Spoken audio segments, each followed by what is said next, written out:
guys, today we're going to be watching the history of the world every year.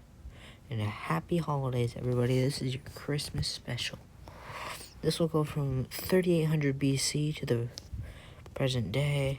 Thank you to David JL for allowing me to make this video. Okay, so let's begin.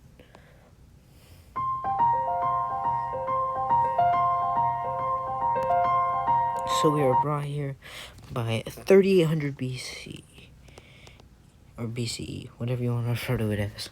He just used BC. You can see it starts at 1231st. We're putting the nations right here and how many pixels they occupy right here. So on this, you can see there's not countries right now. It's more like just natives. And by 3700 BCE, we have Uruk, which is I guess you can consider, there's a city named Uruk in that area, and they're rapidly industrializing the area around there. Sorry for pausing it so much, I just want to check this stuff. So Uruk expands, and they have access to the Persian Gulf, and they're annexing local areas. Oh my god, I want to go, sorry guys.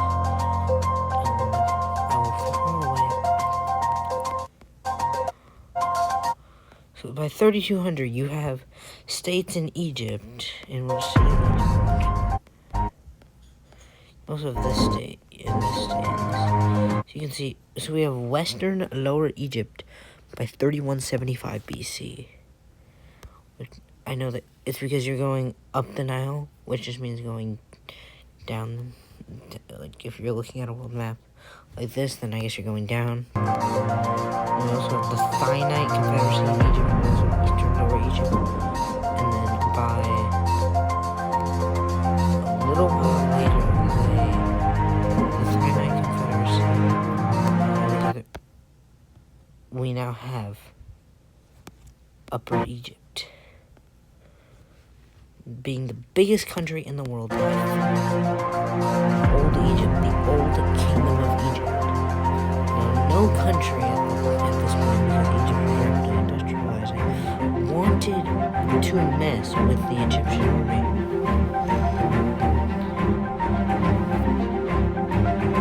This one, it was all industrializing. You can see Egypt even goes this way.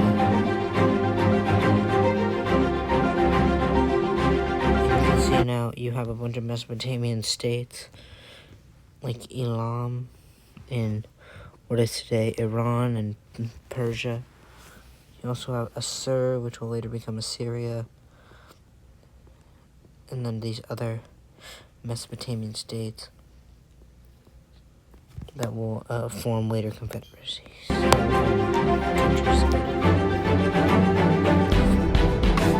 this point, we're still in the old kingdom of Egypt. The states of Egypt expand, conquest is able to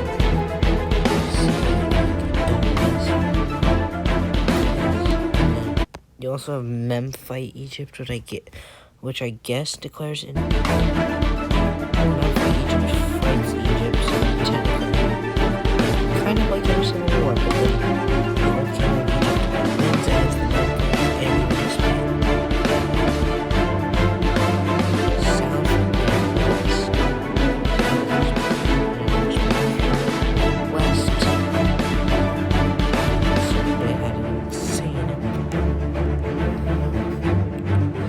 The Indus Valley civilization popping up at this time.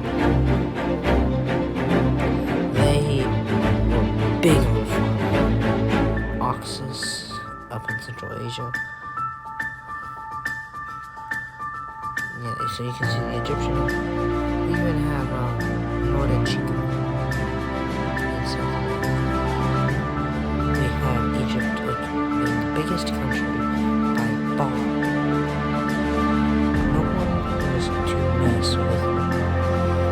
you'll notice something soon. I'm gonna pause it because it's an empire that was kind of important. So you can see right there, Akkad. 2330 BC, the Akkadian Empire is formed, which then rises and is one of the only powers at the time to rival Egypt. They conquered after Mali, they annex all that. Now, only like 45 years later, the empire looks like this. Now, many nations are wiped off the map due to their conquests, but they were one of the only countries that could rival Egypt. But that is, if they could reach Egypt. Let's see. First Egypt, fracturing like 5 and 10 years later, and then they conquered over it, and then they fractured.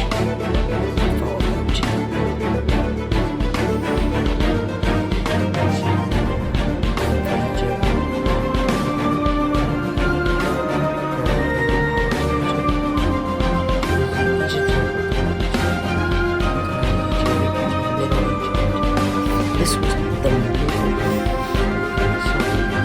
Egypt eventually.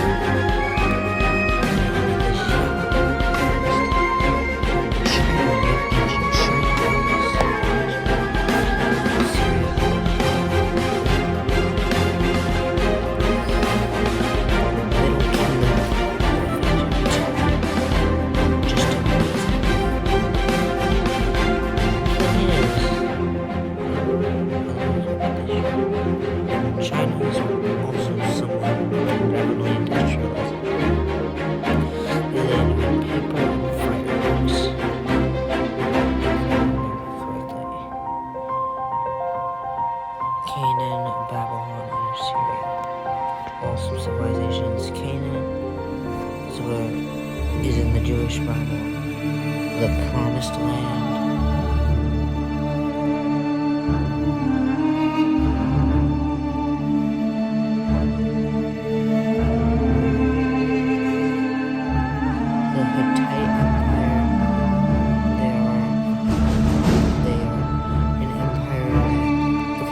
The Hyksos also take over Egypt, or at least try to. The Babylonian Empire is formed by this point. So yeah. The Hittites are closing.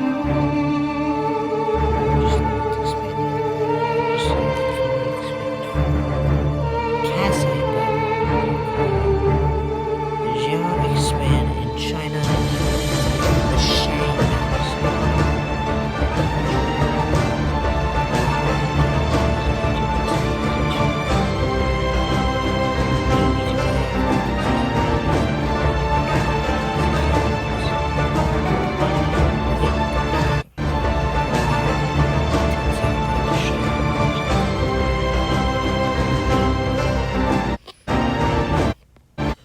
Look at this. This is why nobody wanted to mess with Egypt. Is because now they were this big.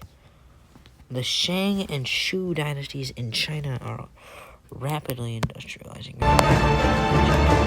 It's expanding. They have expanded.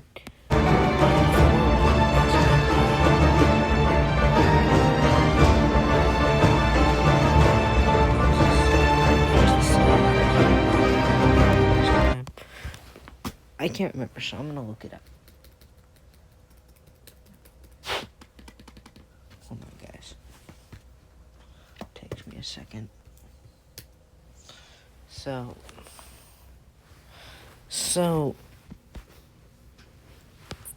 Moses does free the slaves from Egypt, but it was under Pharaoh Ramses II. But you also had Nefertiti and other pharaohs like that industrialized and expanded Egypt.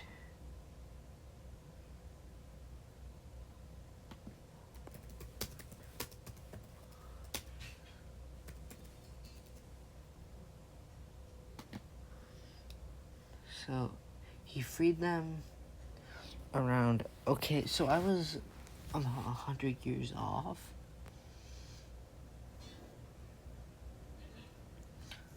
Okay, so what he did is he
begin to conquer the Far East.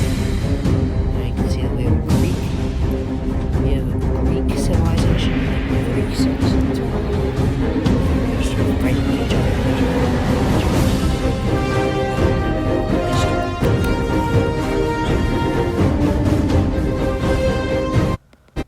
753 BC, Rome is founded. The same Rome that would go on to conquer the known world.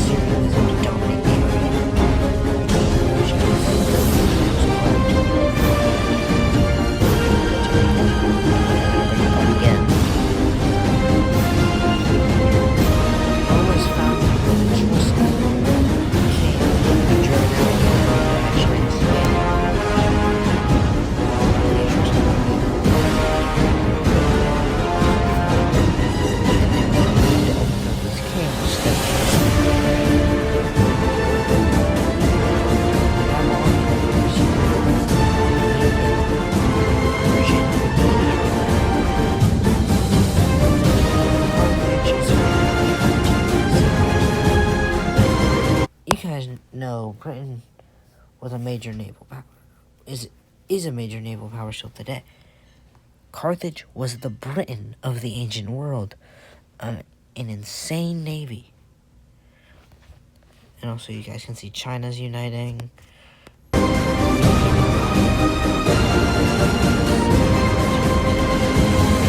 It's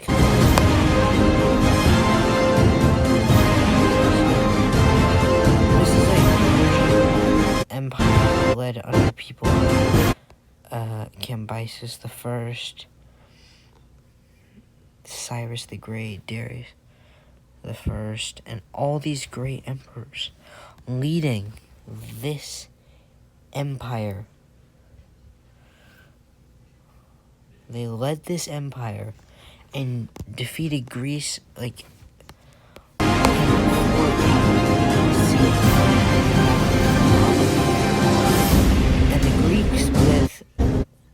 with 7,000 soldiers against 200,000 put up a good fight, but they can't win against a huge 180 to 200,000 man Persian army.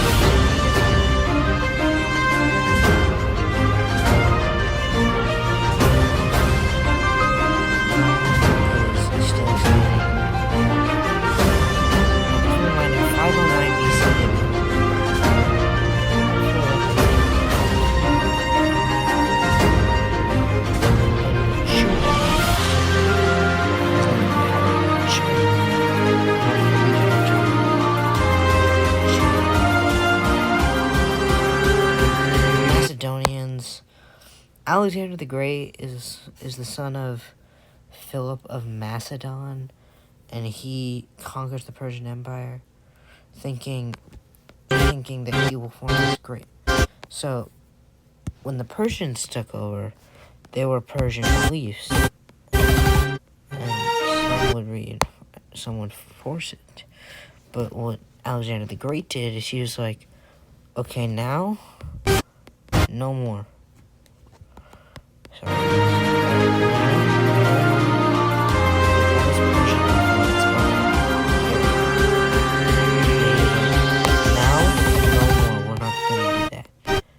We're not going to install Greek and Hellenistic ideas, which don't think Hellenic means anything. It just means,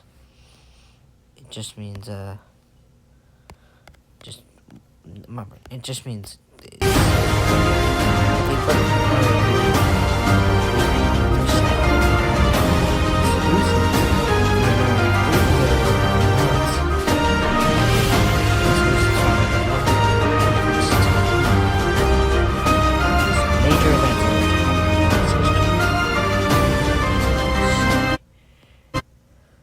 in 270 BC, Rome becomes big enough to be the 17th biggest country on Earth.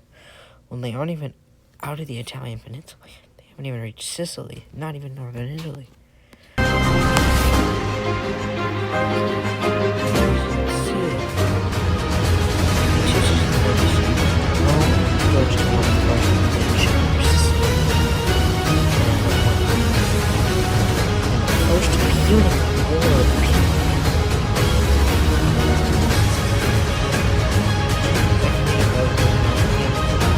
Nearly defeats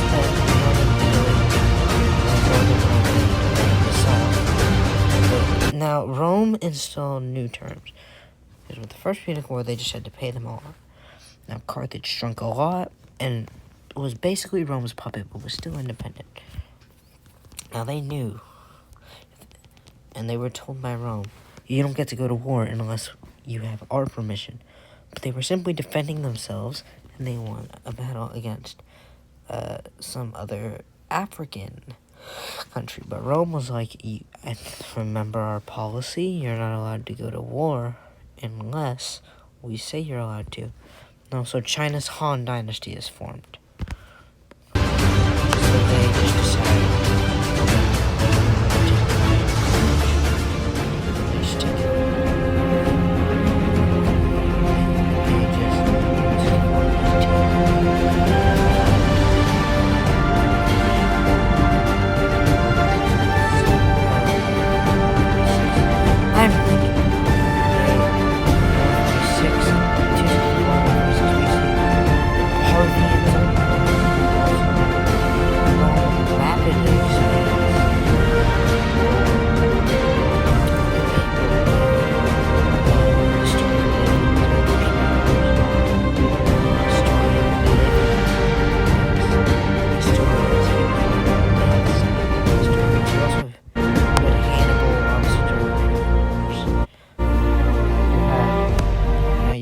have the conquest of Gaul from 58 BC to 50 BC.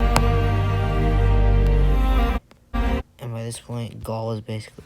Well, Gaul is France, okay? Gaul is France. And by 50 BC, it's gone. And this is all before Rome is even an empire yet, before they even consider themselves an empire. They don't have to fight in the East. They're still expanding. 27 BC, the Roman Empire has been declared. The Parthians, a huge empire that went to war with Rome many, many times. Rome, and the area that is today Germany, was called by the Romans Germania. And they conquered it. They attempted to conquer it, and for a brief while, they did end up conquering it. But the Romans got tricked by somebody, and they now had to withdraw right there. And they were like, that's fine. And they agreed to the peace deal, but they were still a massive empire. Their politics still influence the governments that we have today. In parts of Britain, they influence Greece, Turkey, Northern Africa, Europe, most of Europe.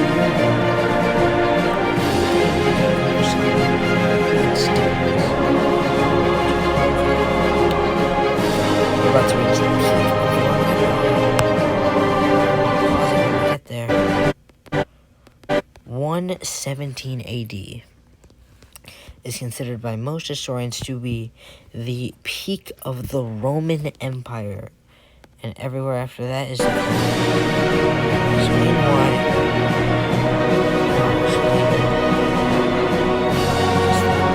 So Rome is a country that's ruled by. They don't want to be under the Roman rule.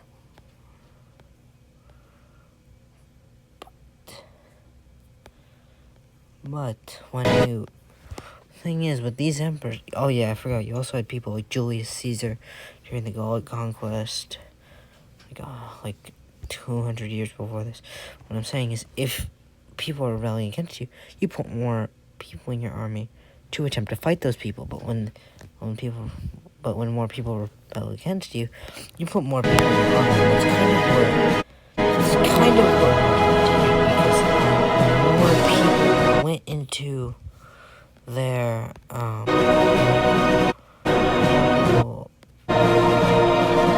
people that rebelled, the more they put into their army.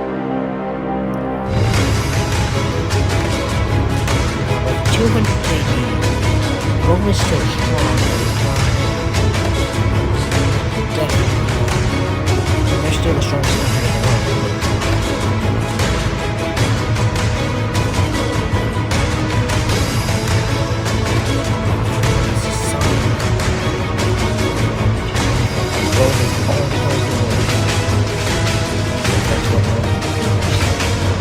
the world. See the Gallic Empire.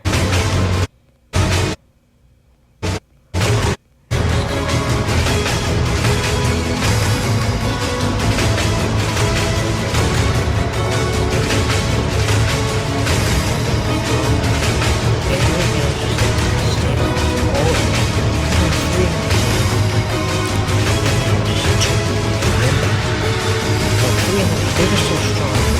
Definitely.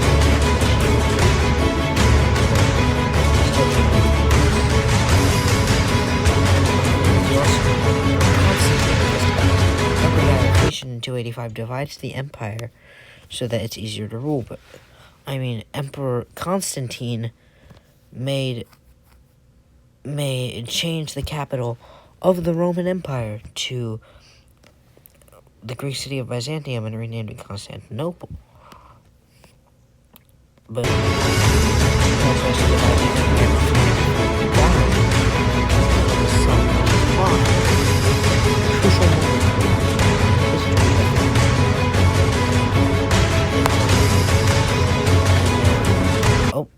Oh, it's divided. That's the eastern half, and that's the western half. This is the west. Now, you'd think the west would... Now, for a few years, the west still... They still didn't really have a government, so the west had to really do everything. But eventually, the east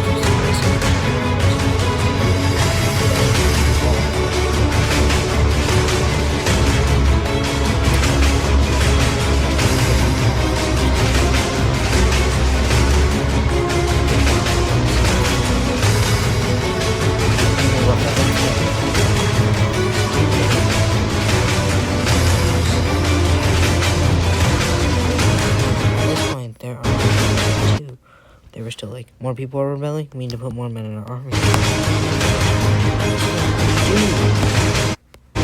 And now the Western Roman Empire is gone.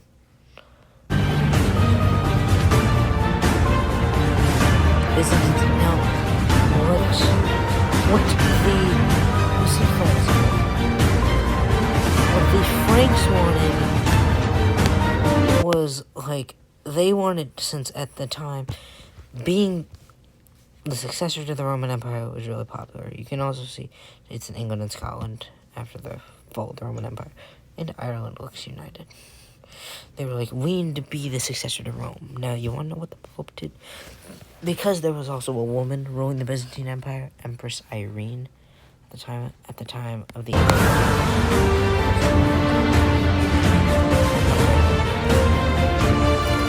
Byzantines had to reach their peak.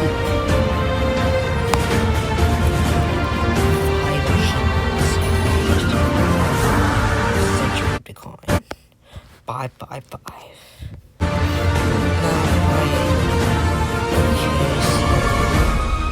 The Turkic cogni, or basically the Turkish minority.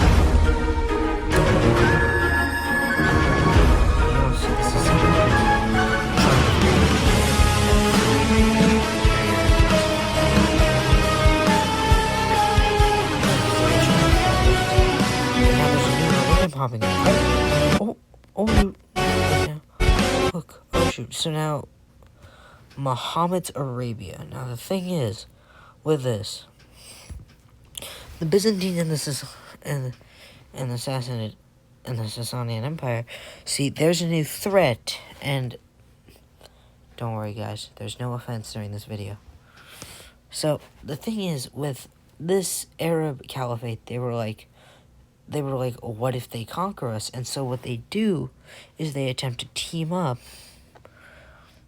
kind of. I mean, they still go to war with each other, but after 630, they're like, after 630 AD, they're like, we need to team up and fight this new threat.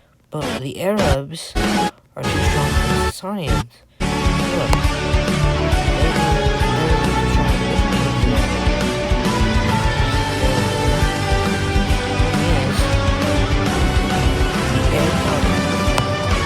Look, they're literally sieged.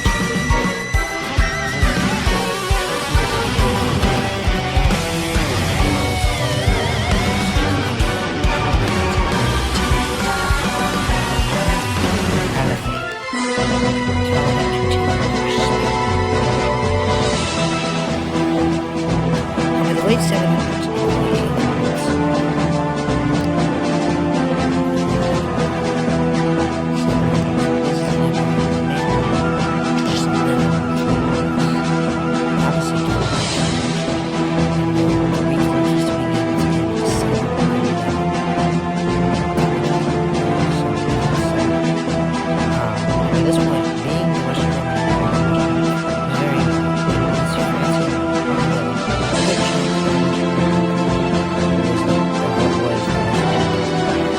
we're not going to refer to the Byzantine Empire as Rome anymore. They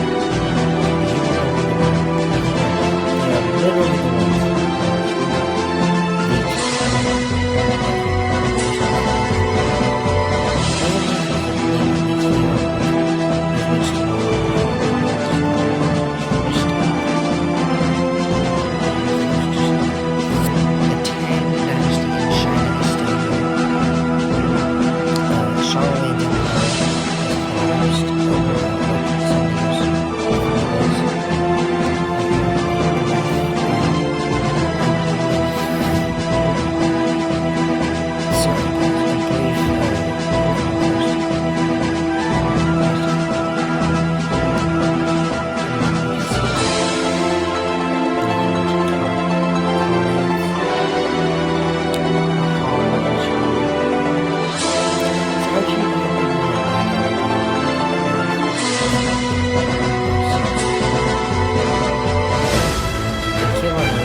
They married into the Byzantine family.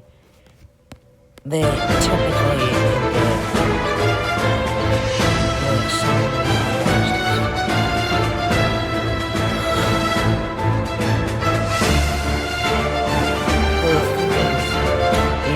the Russians married into the Byzantine family. And we need to protect them. The Crusades are also happening to great schism. Separating Roman Catholicism Orthodox Russian. They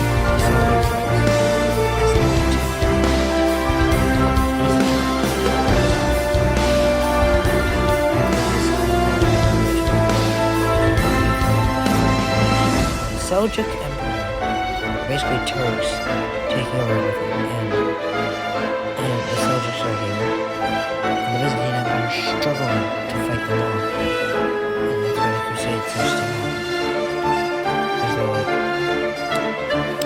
One Crusade is even diverted into the Byzantine Empire, which is hurts them, and means that they have to fight.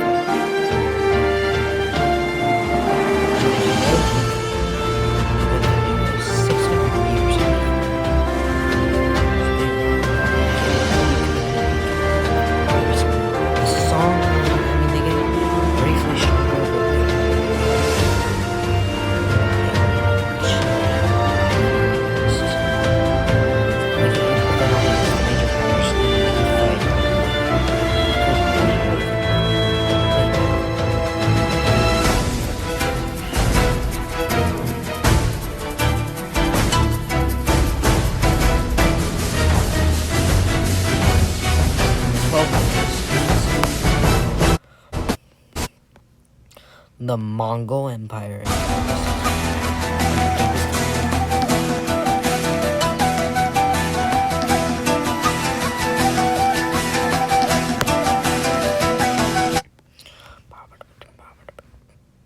Sorry guys.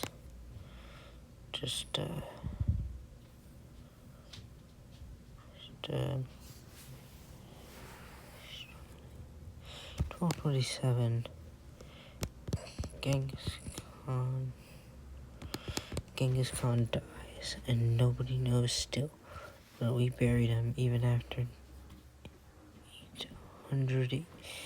Sorry, I just had to be a little quiet. Even after 800 years, we. Hey. Mongol Empire is absolutely massive. But he leaves a legacy behind.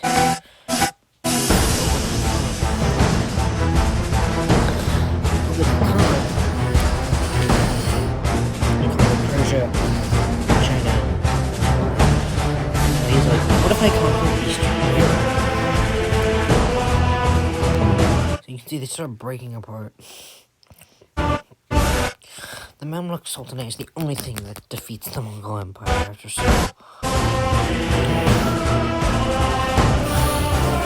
Chagatai Khan, Golden Horde, the Yuan dynasty was basically like saying, yeah, you Song dynasty, you guys are dynasty. The Mongols were basically saying, we are the Chinese dynasty. The Mongols.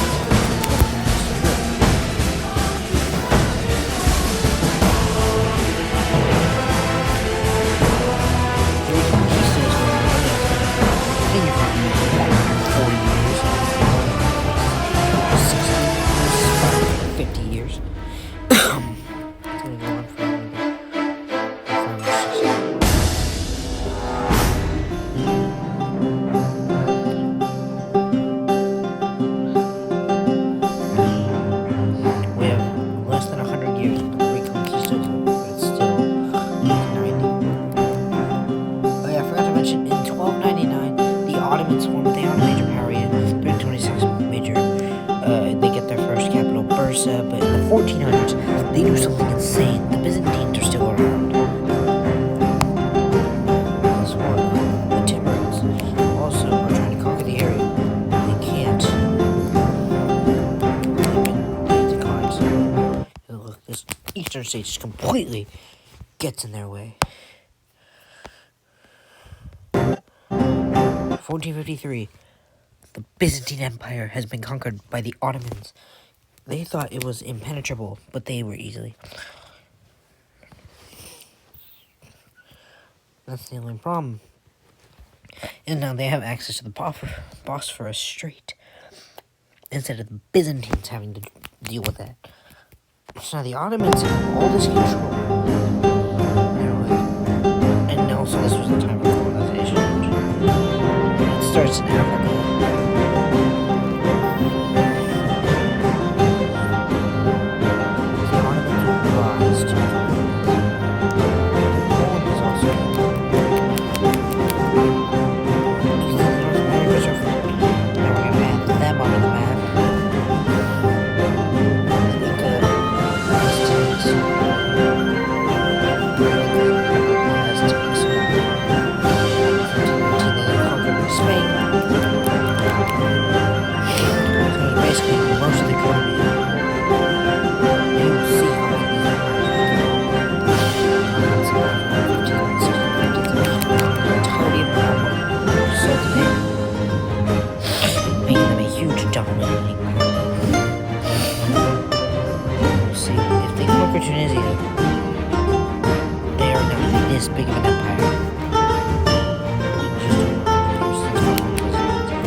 see the huge colonization.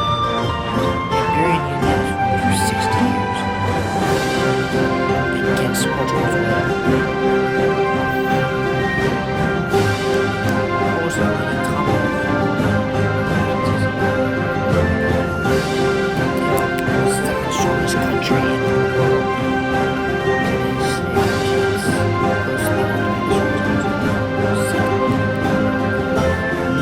You can see they nearly stopped. They barely are able to fight back against Sweden, Austria, and Russia. And some tiny work with the Ottomans for right now. The Ottomans, after 1683, begin declining. Now it's the Great Turkish War. Right, that's over. You see, Portugal starts moving into the continent.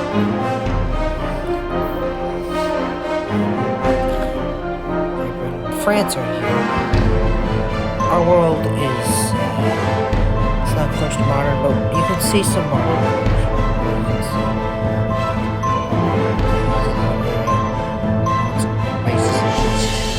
Portugal or Spain, which one will first? 300 years since they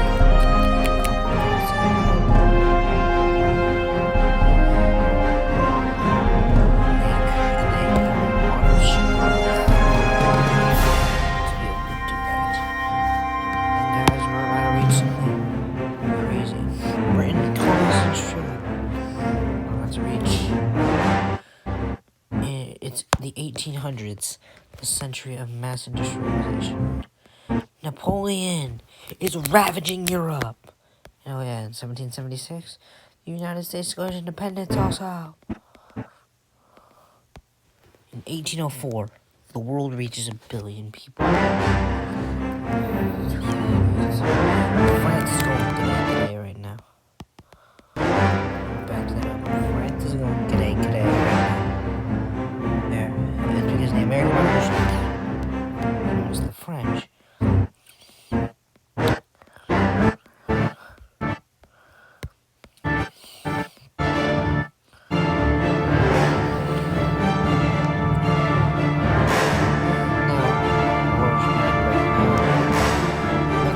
So the United States expands, not in as smooth a way as you think. We just expand without brand new territories. That's as easy as some maps. Brazil is developing as Mexico is one of the biggest countries.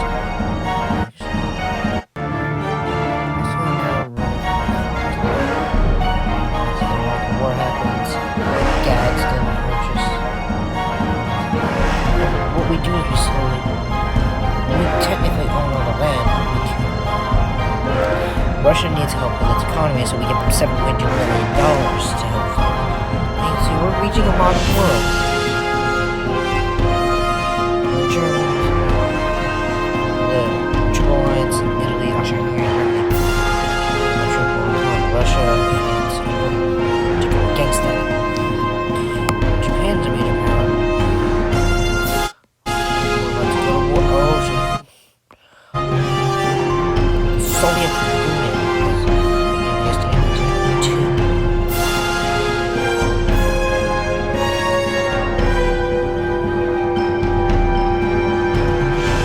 World War II happened. That's Germany. We got. What's the Cold War? It's the deadliest in 1992. China won its civil war in 1949. The U.S. is rise to power in 1979. We prepared for a nuclear war in the 1980s also. We had super close. Chernobyl happened in 1986. Berlin Wall was torn down in 1989. Sorry. Soviet Union collapsed in 1991. That's basically just one of the conflicts in this world. Also, we have this one mention that our population soars up. And by 2024, it is 8 billion. We have reached our modern world. So, this is our world. After